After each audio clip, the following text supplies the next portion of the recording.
जब आप जेजेपी में थे तो आपने वीरेंद्र सिंह सेहवाग का भी दिल दुखाया। दिल दुखाने में कमी कहाँ रह गई? दिल दुखाने के बाद के ट्रैक से उतर गए हैं। डॉक्टर वीरेंद्र सेहवाग का दर्द समझते हैं क्या आप? मैं देखो, डॉक्टर वीरेंद्र सेहवाग का क्या दर्द है मैं नहीं जानता। मैं था, मेरा सारा परिवार था, हमारे पार्टी के एक एक कार्यकर्ता उनके लिए इलेक्शन में लगे हुए थे। निशान सिंह जो प्रदेश अध्यक्ष हैं पार्टी के, जी, उनकी और आपकी मित्रता किसी से छिपी नहीं है। जी, फतेहाबाद विधानसभा से सुरेंद्र लेगा की टिकट फाइनल मान ली जाए। डॉक्टर वीरेंद्र सेहवाग के जाने से पार्टी को नुकसान होगा क्या? मैं नहीं समझता। वो तो दुष्यंत चौटाला जी के, डॉक्टर अजय सिंह चौटाला जी के वोट थे। हरियाणा प्रदेश के अंदर फतेहाबाद विधानसभा का ऐसा कैंडिडेट होगा जननायक जनता पार्टी को, जिसको दूसरी पॉलिटिकल पार्टी के कैंडिडेट सोचने के लिए मजबूर हो जाएंगे। आने वाला जो एमएलए होगा वो फतेहाबाद का जननायक जनता पार्टी का वोट, मैं बड़ी दावे से कह रहा हूँ। यदि अलायंस रहता आप लोगों का तो दुड़ाराम, जिसको आप कभी घमंडी कहा करते थे, उसके बाद आप उनके घर नाश्ते पे भी पहुंचे, इसका जिक्र भी हम करेंगे। जी जी, वो साफ तौर पर कहते हैं कि जेजेपी के खाते में फतेहाबाद सीट आना मुनासिब ही नहीं। खाते में बीजेपी के हिस्से सीट आती है।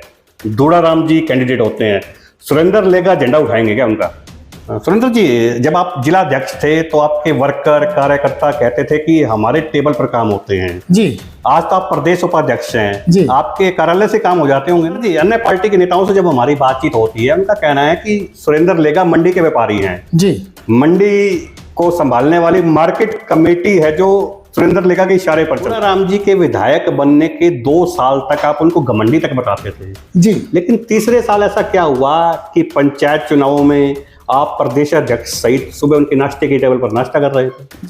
आपकी पार्टी से एकमात्र विधायक और सरकार में मंत्री देवेंद्र बबली स्वयं की पार्टी का चेयरमैन बनाने के लिए दिन रात एक किए हुए थे। आप उनके संज्ञान में लाए बिना यहाँ पहुंच जाते हैं, जिसका दुख उनके भाई विनोद बबली ने साफ साफ मीडिया के सामने दिखाया था। बात से तो दिल मिल गए होंगे ना दुड़ाराम जी साहब के? नहीं, दिल में मेरे को लड़ाई थोड़ी है, हमारी पॉलिटिकल लड़ाई है। दुड़ाराम को मैं खिलाफत की थी और कई मर्तबा। डॉक्टर वीरेंद्र सेहवाग भी खुले मन से साफ तौर पर कहते रहते हैं कि ये वही तिगड़ी है जिसने मुझे भी हराने का काम किया था।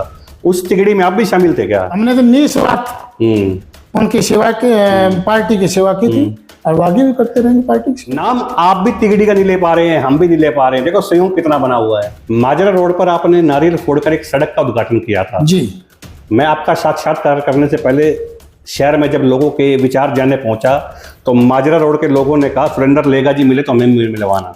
प्रदेश में नशे के हालात किसी से छिपे नहीं है। जी, कभी आप बोलते नहीं हैं? क्यों नहीं बोलता, मैं बोलता हूँ।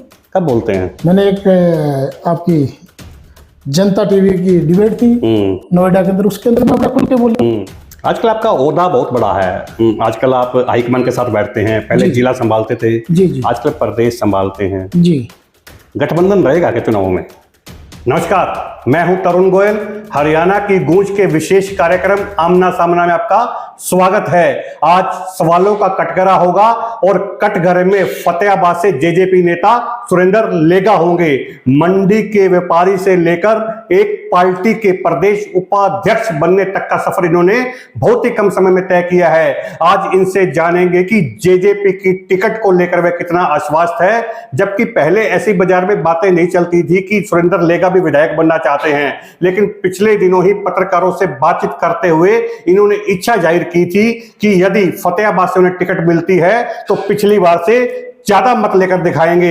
आज बस इन्हीं मुद्दों के साथ इनसे बातचीत करेंगे और इनसे जानेंगे कि डॉक्टर वीरेंद्र सेहवाग जो इनकी पार्टी के नेता थे और पिछली बार इन्हीं की पार्टी की टिकट से चुनाव लड़ा था, उन्होंने तो यहां तक भी कह दिया था कि मेरी ही पार्टी के कुछ लोगों ने मुझे हराने का काम किया है। बहुत बहुत स्वागत है सुरेंद्र लेगा साहब। थैंक यू, धन्यवाद सर। मंडी के एक व्यापारी से लेकर एक पार्टी के प्रदेश उपाध्यक्ष का सफर बहुत कम समय में तय किया। जादू की छड़ी लेकर बैठे हैं क्या? नहीं, ऐसा कुछ नहीं है।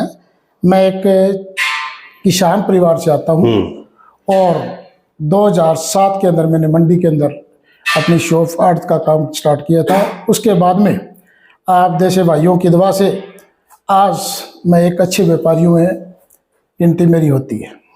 उसके लिए मैं सभी साथियों का, मेरे मित्र प्रेमियों का और मेरे रिश्तेदारों का धन्यवाद करूंगा कि उन्होंने मेरे को हर एक जगह पर मेरे को सपोर्ट किया है। अच्छे राजनीतिकों की भी गिनती होती है ना। देखिए, अच्छे राजनीतिक आदमी वही होता है जो पब्लिक के बीच में रहे। ये ना हो कि मैं जननायक जनता पार्टी का हूं, अगर कोई कांग्रेस पार्टी का कोई वर्कर आता है उसके खिलाफ कोई काम करने का मैं काम करूं, लेकिन मेरी ऐसी कोई मंशा नहीं रही। जब जब भी सत्ता में रहे हम, ओम प्रकाश चौटाला जी की गवर्नमेंट में मेरी भाभी श्रीमती राजबाला लेगा जी फतेहाबाद पंचायत समिति की चेयरमैन रही, लेकिन उस दौरान हमने, मेरे बुजुर्गों की दया से, उनका आशीर्वाद था मेरे सिर पर, उनका एक ही कहना था कि किसी का दिल मत दुखाना, और मैंने निस्वार्थ, उस टाइम मेरी उम्र बहुत कम थी, सेवाएं की। और अब जब से हमने बीजेपी के खिलाफ इलेक्शन लड़ा और हमारी पार्टी का कैंडिडेट मात्र वोटों से पीछे रह गया। जब आप जेजेपी में थे तो आपने वीरेंद्र सिंह सेवाज का भी दिल दुखाया। दिल दुखाने में कमी कहाँ रह गई? जहाँ जहाँ भी हम रहे, इनेलो में रहे, उसके बाद में परिवार अलग हो गए, हमने डॉक्टर अजय सिंह चौटाला जी को चुना, उनके साथ रहे। दुष्यंत चौटाला जी हमारे नहीं, इस देश के बहुत बड़े होनहार नेता हैं। इस चीज़ को मीडिया भी मानती है, शायद आप भी मानते होंगे कि उनके करने में, काम करने की कितनी क्षमता रहती है। अब देखो सेशन चल रहा है, लेकिन रात के 11 बजे भी वो हमेशा पब्लिक की सुनकर फिर सोते हैं। अगर सेशन में जाना हो तो भी पब्लिक की सुनकर जाएंगे। मेरे कहने का मतलब है कि हम उन नेताओं के साथ हैं जो काम करने में विश्वास रखते हैं। दिल दुखाने के बाद के ट्रैक से उतर गए हैं। डॉक्टर वीरेंद्र सिवाज का दर्द समझते हैं क्या? मैं, देखो, डॉक्टर वीरेंद्र सिवाज का क्या दर्द है मैं नहीं जानता, लेकिन मैं ये जरूर कहूंगा कि जननायक जनता पार्टी को जो फतेहाबाद हल्के ने जितने वोट दिए, उनका मैं सिर झुकाकर उनका धन्यवाद करूंगा। कि जो लोग कहा करते थे कि ये तो बिल्कुल बच्चों की पार्टी है, छोटी पार्टी है, बहुत कुछ कहा करते थे, आपको भी पता है, लेकिन कई बार डिबेट के अंदर जब हमारी पार्टी बनी, चाहे वो पपैया पार्क की बात हो, कहीं और पार्कों की बात हो, चाहे वो, ये पहले से यहाँ भी डिबेट हुई थी, कौन से चैनल थे, कई चैनलों पर डिबेट पर मैं गया था।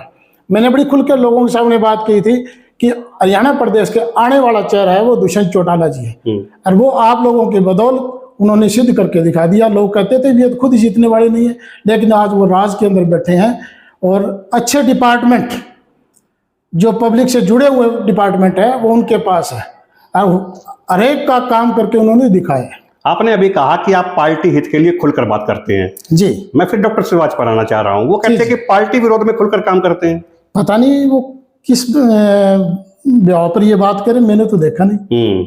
मैं था, मेरा सारा परिवार था, हमारे पार्टी के एक एक कार्यकर्ता उनके लिए इलेक्शन में लगे हुए थे। आपने किसान परिवार से संबंध होने की बात कही। अभी भट्टू के अंदर सेम की समस्या को लेकर किसान धरने पर बैठे रहे। जी जी। आपका चेहरा नहीं दिखा वहां। देखिए, हमने डिप्टी सीएम साहब यहाँ आए थे, उनको ये बात कही थी सारी। डॉक्टर अजय सिंह जी आए थे, दिग्विजय जी आए थे, उन्होंने कहा कि जल्द इनकी समस्या 2-4 दिनों में समाप्त कर दी जाएगी। वो मैं खुद चंडीगढ़ भी गया था इनके लिए। हाँ, कई बार जो प्रदर्शन में बैठते हैं, देखो वो गवर्नमेंट के खिलाफ बैठते हैं, कई मजबूरियां भी रहती है, लेकिन इसका मतलब ये नहीं है कि हम किसानों के साथ नहीं हैं। हम, ठीक है, उस धरने पर नहीं पहुंचे, लेकिन उनकी हर एक जगह वकालत हमने की। निशान सिंह जो प्रदेश अध्यक्ष हैं पार्टी के, जी, उनकी और आपकी मित्रता किसी से छिपी नहीं है। जी। फतेहाबाद विधानसभा से सुरेंद्र लेगा की टिकट फाइनल मान ली जाए? देखिए, मैंने एक दिन पहले आपके प्रेस के साथियों के सामने बड़ी खुलकर बात कही थी कि हरियाणा प्रदेश के अंदर फतेहाबाद विधानसभा का ऐसा कैंडिडेट होगा जननायक जनता पार्टी को, जिसको दूसरी पॉलिटिकल पार्टी के कैंडिडेट सोचने के लिए मजबूर हो जाएंगे, और कैंडिडेट भी आपको ऐसा देंगे जो फतेहाबाद की जनता उनको चाह रही है, दिल से चाह रही है। कहीं ऐसा तो नहीं होगा कि पहले की सत्ता 8 नंबर दुकान से चलती थी, आने वाली सत्ता 12 नंबर दुकान से चलेगी? नहीं, मैं तो ये तो बात नहीं कहूंगा, 8 नंबर 12 नंबर की नहीं कहूंगा, लेकिन मैं इतना जरूर कहूंगा कि आने वाला जो एमएलए होगा वो फतेहाबाद का जननायक जनता पार्टी का, मैं बड़ी दावे से कह रहा हूँ। यदि अलायंस रहता आप लोगों का, तो दुड़ाराम, जिसको आप कभी घमंडी कहा करते थे, उसके बाद आप उनके घर नाश्ते पे भी पहुंचे, इसका जिक्र भी हम करेंगे। जी जी। वो साफ तौर पर कहते हैं कि जेजेपी के खाते में फतेहाबाद सीट आना मुनासिब ही नहीं है, बीजेपी के खाते में रहेगी। आप कैसे उसको देखते हैं? देखिए, मेरे ख्याल में टिकट तो हाईकमान करता है डिसाइड, शायद विधायक जी तो नहीं करते। जैसा मेरा मानना है। हो सकता है कहीं मैं गलत हूँ, लेकिन हाईकमान जब चाहेगा तो जननायक जनता पार्टी के टिकट पर मजबूती से कैंडिडेट लड़ेगा और फतेहाबाद के अंदर विजयश्री होगी जननायक जनता पार्टी के कैंडिडेट। यदि खाते में बीजेपी की इससे सीट आती है, दूड़ाराम जी कैंडिडेट होते हैं, सुरेंद्र लेगा झंडा उठाएंगे क्या उनका? देखिए, कोई बात ऐसी मैं झंडा नहीं उठाता, मैं ये बड़ी क्लियर बात कर रहा हूँ आपको। मैं एक संगठन से जुड़ा हुआ आदमी हूँ, मैं संगठन का कार्य करता हूँ, जननायक जनता पार्टी का एक कार्य करता हूँ। जो पार्टी के आदेश होंगे उसको सिर माथे होंगे। लेकिन ये फिर मैं दोबारा आपके दावे से कह रहा हूँ कि ये फतेहाबाद की विधानसभा की जो टिकट होगी वो जननायक जनता पार्टी का कैंडिडेट होगा। यहाँ से आपने अभी कहा कि विधायक डिसाइड नहीं करता, तो आप डिसाइड कैसे कर रहे हैं? मैं नहीं कर रहा। मैं कब कह रहा हूँ? मैंने बीच में ये भी कहा ये फैसला है जो हाईकमान को करना होता है, लेकिन मैं विश्वास जता रहा हूँ। आपकी पार्टी हाईकमान से बात होगी है क्या? देखो मैं मेरा हाईकमान उनसे तो मैं बात करता हूँ, इसमें क्या दिक्कत? हर एक आदमी अपने जो जिसके साथ जुड़ा हो, चाहे बीजेपी हो, चाहे वो कांग्रेस पार्टी हो, चाहे कोई अदर पॉलिटिकल पार्टी हो, सभी अपने हाईकमान से तो बात करते हैं।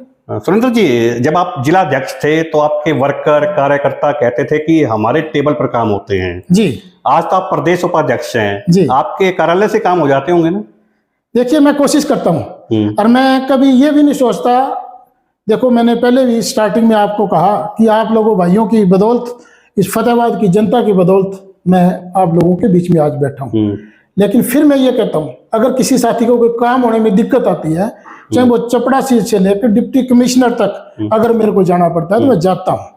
आज अन्य पार्टी के नेताओं से जब हमारी बातचीत होती है, उनका कहना है कि सुरेंद्र लेगा मंडी के व्यापारी हैं जी, मंडी को संभालने वाली मार्केट कमेटी है जो सुरेंद्र लेगा के इशारे पर चलती है। सच्चाई है क्या ये? नहीं, ऐसा कुछ नहीं है। इशारे में कभी ना करता, ना मेरा बॉस कहता इशारों पर काम करना चाहिए। लेकिन मैंने पहले कहा, दोबारा फिर मैं वही आपके चैनल के माध्यम से ये कहना चाहूंगा कि मैं मेरे जो वर्कर है, जननायक जनता पार्टी का वर्कर हो, उसके अलावा एक मैं बड़ी खुल के बड़ी बात कर रहा हूँ, चाहे कांग्रेस पार्टी का कोई वर्कर आता है और वो कहता है कि मेरे साथ प्रधान जी ये ज्यादती हो रही है, उसके साथ में मैं कोई अधिकारी के पास जाना, कोई कर्मचारी के पास जाने में कोई गुरेज नहीं करता कभी। और उसमें मैं मेरा बड़प्पन समझता हूँ कि किसी साथी का काम हुआ है तो मेरी एक आत्मा को भी शांति मिलती है, पता लगता है कि किसी साथी का काम हुआ है, चाहे वो वोट कहीं डाले।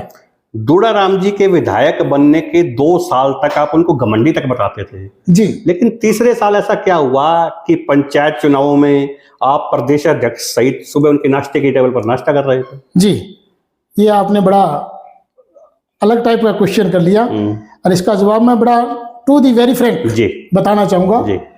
कि मैंने पहले कहा कि जननायक जनता पार्टी और बीजेपी हमने एक दूसरे के सामने इलेक्शन लड़ा था और हरियाणा प्रदेश के ऐसे सर्कमस्टांसिस बने, ऐसे हालात बने कि जननायक जनता पार्टी और बीजेपी गठबंधन में आज सरकार चला रहे हैं।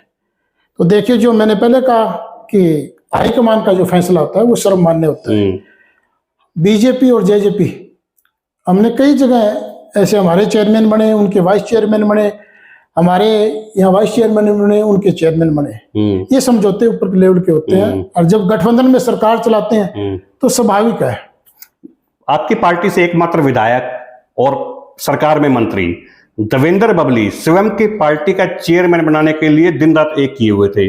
आप उनके संज्ञान में लाए बिना यहाँ पहुंच जाते हैं, जिसका दुख उनके भाई विनोद बबली ने साफ साफ मीडिया के सामने दिखाया था। हाँ, उन्होंने कहा, मैं सुना था, मैं आपके मीडिया में सुना था। लेकिन जैसे मैंने पहले कहा कि जो पार्टी हाईकमान का फैसला होता है वो सर्वमान्य होता है। अगर हम संगठन में काम करते हैं तो वो देखो, सरदार निशान सिंह जी यहाँ उस इलेक्शन में आपने देखे आए हुए थे, वो हमारी पार्टी के स्टेट प्रेसिडेंट है। उसके बाद से तो दिल मिल गए होंगे ना दूड़ाराम जी साहब के?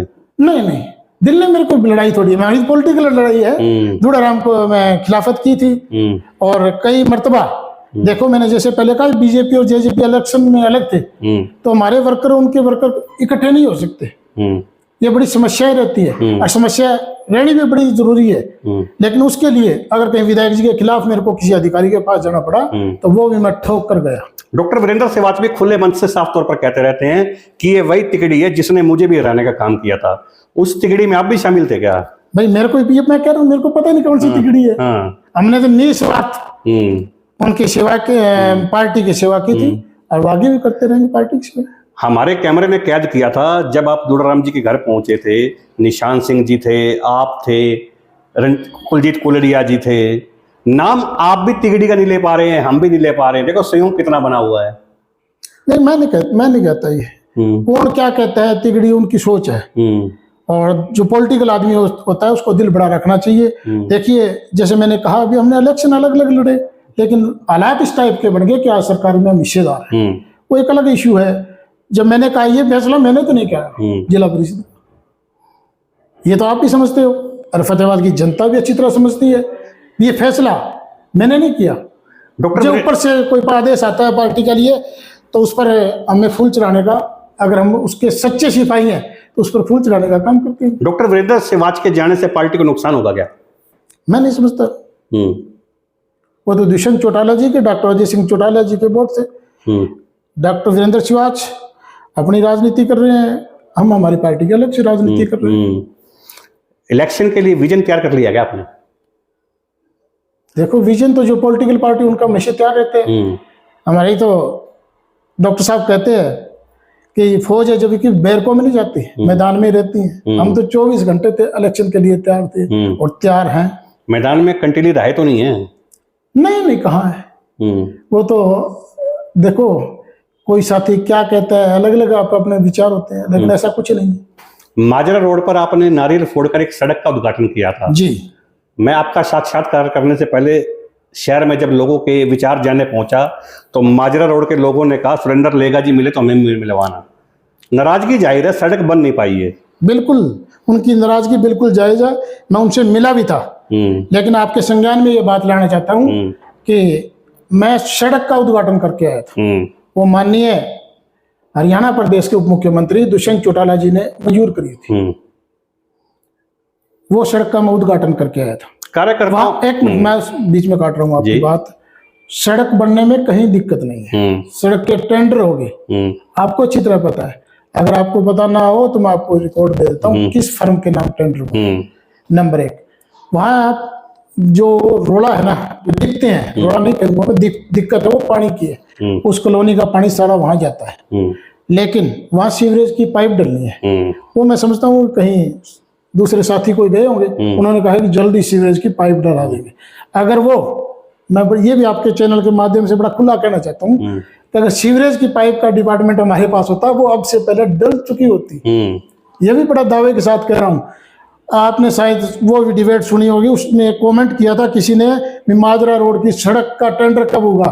उस कमेंट के ऊपर हमारे किसी सीनियर साथी ने लिख के भेजा था कि 10 दिन से पहले टेंडर कराएंगे। शायद आपको पता हो, नहीं तो उसका स्क्रीनशॉट शायद मैं भेज दूंगा। टेंडर हुआ, फर्म ने लिया, काम तो शुरू नहीं हो पाया ना। वो मैं बता रहा हूँ, पब्लिक हेल्थ की है ना, वो पाइपलाइन डली है, उसकी बदौलत नहीं हो रहा। लेकिन टेंडर होने में, सड़क बनने में हमारी तरफ से, डिपार्टमेंट की तरफ से, आदरणीय दुष्यंत चौटाला जी की तरफ से 10 दिन के अंदर टेंडर लग गया था। ऐसे कई उदाहरण है हमारे पास। आपने अभी कहा कि सीवरेज डिपार्टमेंट हमारे पास नहीं है, क्या उप मुख्यमंत्री को विभागों की भी लिए परमिशन चाहिए क्या? देखिए, नहीं, ये बड़ा जरूरी होता है।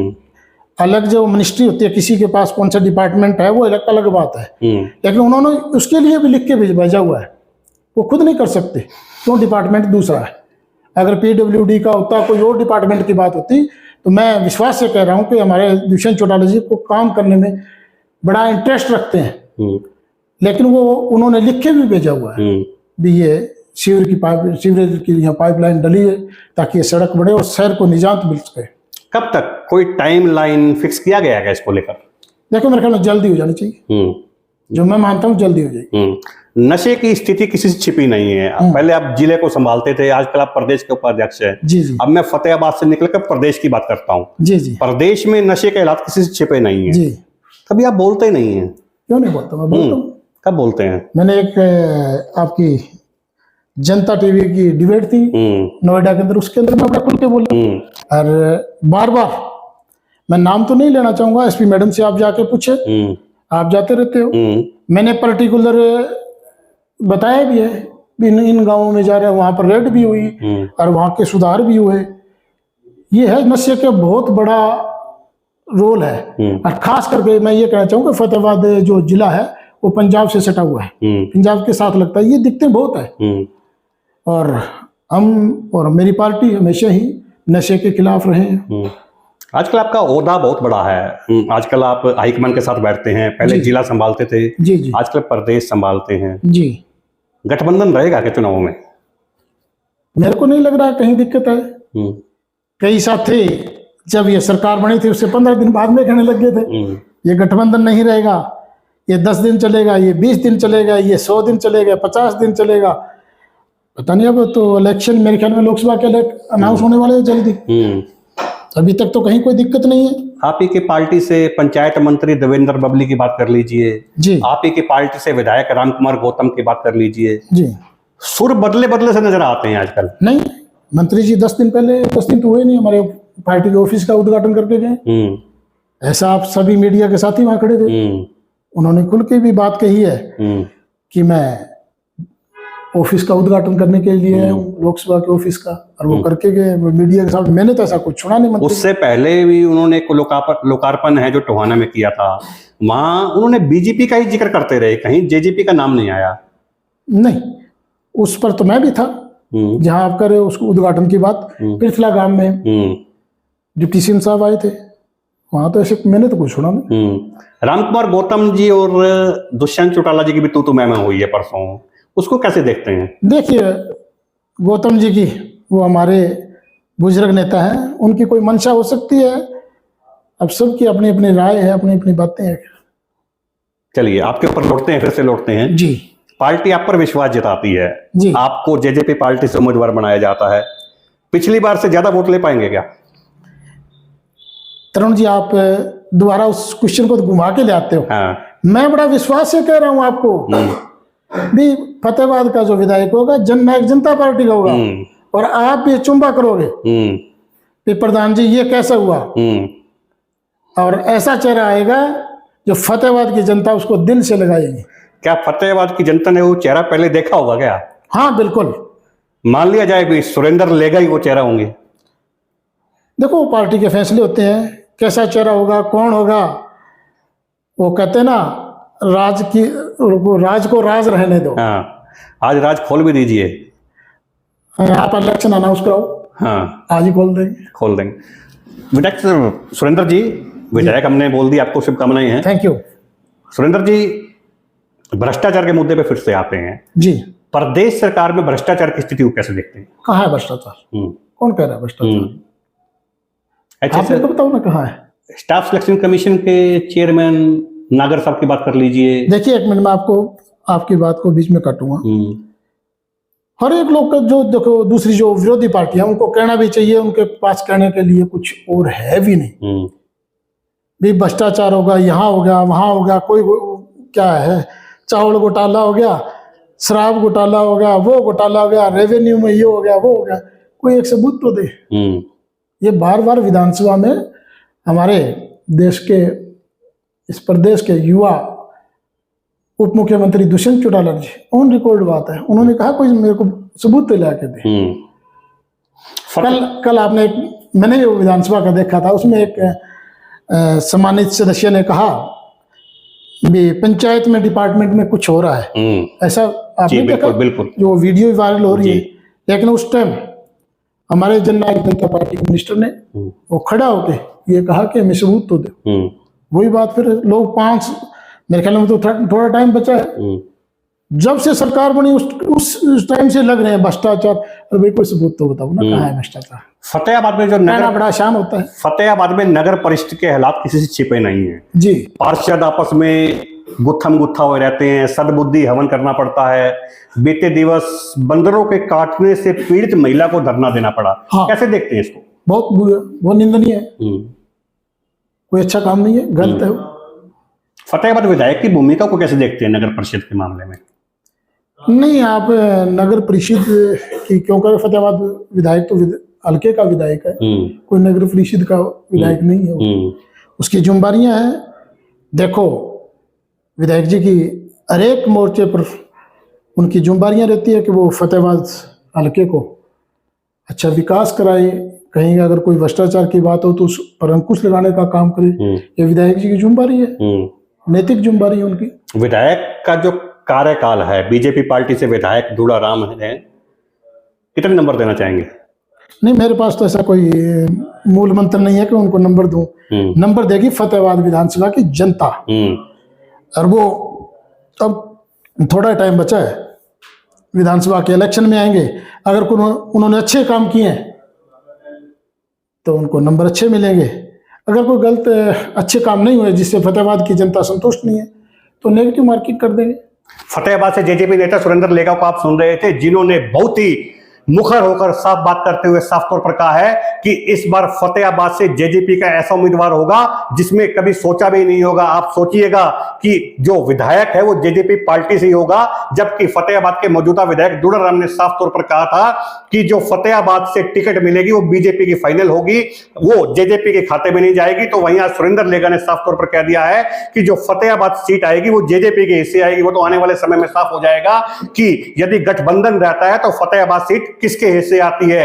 वहीं सुरेंद्र लेगा ने नशे की बात कर लीजिए, भ्रष्टाचार की बात कर लीजिए, वह अन्य मुद्दे उन सभी की बात कर लीजिए जो जन हिस्से जो है संबंध रखती है। साफ तौर पर कहा है कि उनकी सरकार व उनकी पार्टी भ्रष्टाचार को लेकर है बड़ी सजग है। आप सबूत तो लाकर दीजिए। जो विरोधी पार्टी भ्रष्टाचार को लेकर बात करती है वह सिर्फ हवाबाजी बातें करती है। उनके जो मुख्यमंत्री है, उनके जो नेता है और जो मुख्यमंत्री दुष्यंत चौटाला है, हमेशा सदन में एक ही बात कहते हैं और हमेशा हर जगह पब्लिक प्लेटफॉर्म की बात कर लीजिए, एक ही बात कहते हैं कि जो विरोधी पार्टी भ्रष्टाचार की बात करती हैं एक सबूत तो उन्हें लाकर दे, उनके महकमे के अंदर के कोई भ्रष्टाचार सबूत लाकर दे।